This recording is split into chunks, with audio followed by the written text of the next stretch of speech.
Sanibonani, welcome back to enye ivideo ngiyabonga kakhulu ukuthi ungene. Thank you very much. Ungakhohlwa ukusubscribe le channel mangaba ka subscribe, please do so.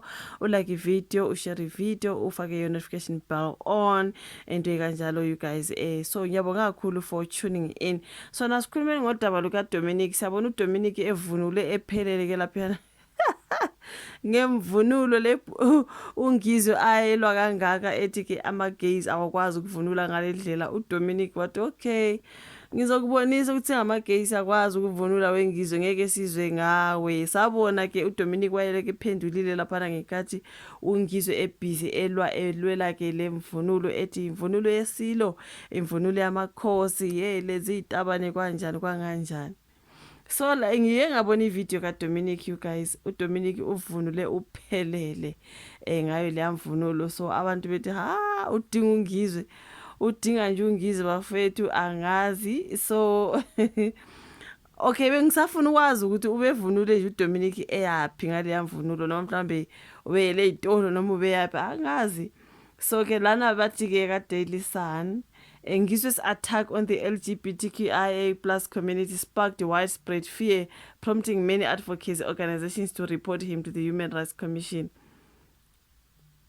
That's why sibona ke uDominic ekuthanga le ndlela you guys, ngoba wakhala ungizwe wathi ama-gays awakwazi ukuvunula kanje. So on Saturday the 25th of October, uDominic Zaka was the talk of the town and a hero to many. This after he arrived at the Joburg Pride in Sandton wearing a full Zulu traditional attire with a cow skin, ibheshu and a tail, okay? As a tail maybe. Many saw this as a bold statement aimed at former Ukhozi FM presenter Ngizwe Mchunu after his utterances against the gay community.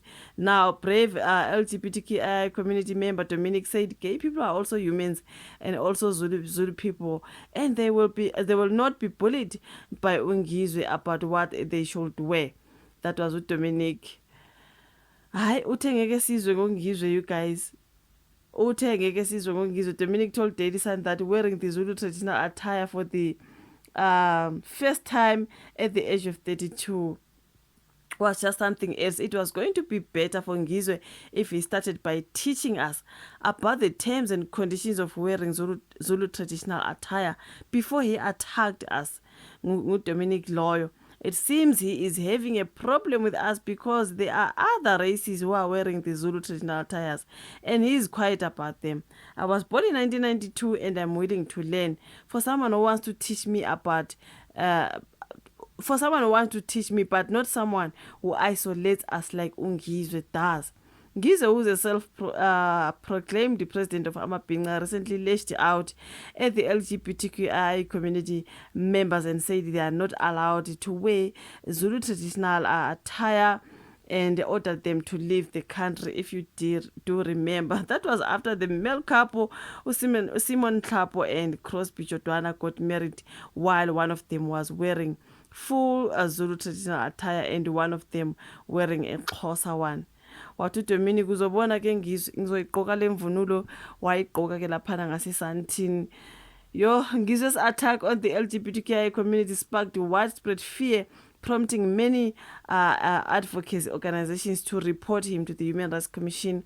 Sabona ke kuthiwa Ngizwe akaxolise, wayalo Ngizwe wathi ngeke azaxolise. He refused to apologize, while the commission has escalated the matter to the Equality Court, and many LGBTQI members fear wearing traditional attire. Brave Dominic just wore it to show that they will not be bullied by Ungizwe.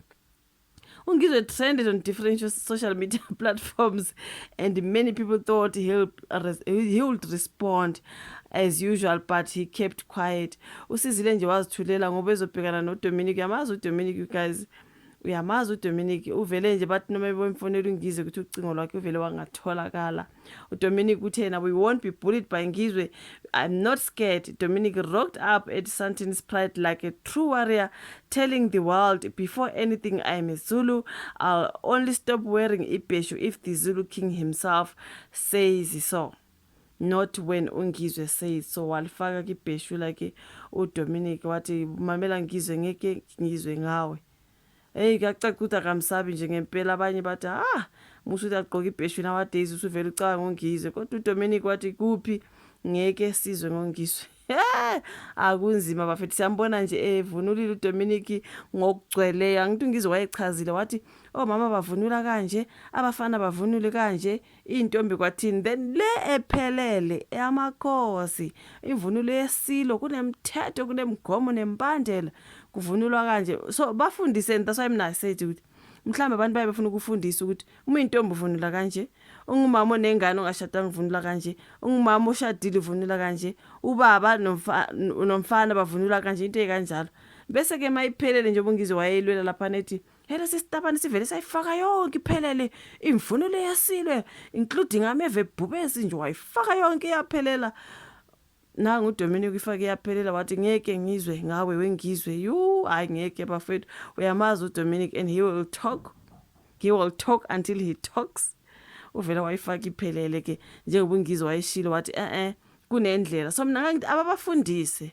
ukuthi ungavunula kanjani ungazwavunula ngayo yonke iphelele ngoba usuvuna ngayo yonke iphelele ngazi kuyase kukudelela mhlambe angazi phela wathi yena imvunulo yamakhosi kunendlela okuvunulwa ngayo khona oyiqoka ingaphelele khona oyifaka enhloko khona oyifaka kuphi angazi wayezamela ukuchaza lapha when it comes to podcast and chill you guys so abachazelwe phela bakwazi banga-attackwa bachazelwe bakwazi ukuthi vunula kanje njengoba wona ke umuntu wesilisa kodwa ushada ngomunye umuntu wesilisa sikuthatha njengokuthi ungumfazi wakhe so which means wena uzibona umuntu wesifazane so vunula so ungavunuli so njengendoda ngoba nangu phela wena mawushada ngeyindoda kusho ukuthi wena uzibona ungumfazi but thina sokubona uyindoda but then wena uzithanda ube ngumfazi so imvunulo yabo mama yile ukwazakala ukuthi bavunule kanjani I feel like abafundiswe than uku-attackwa abafundisi ukuthi ebona nje ke ngiyangibona la King Misizulu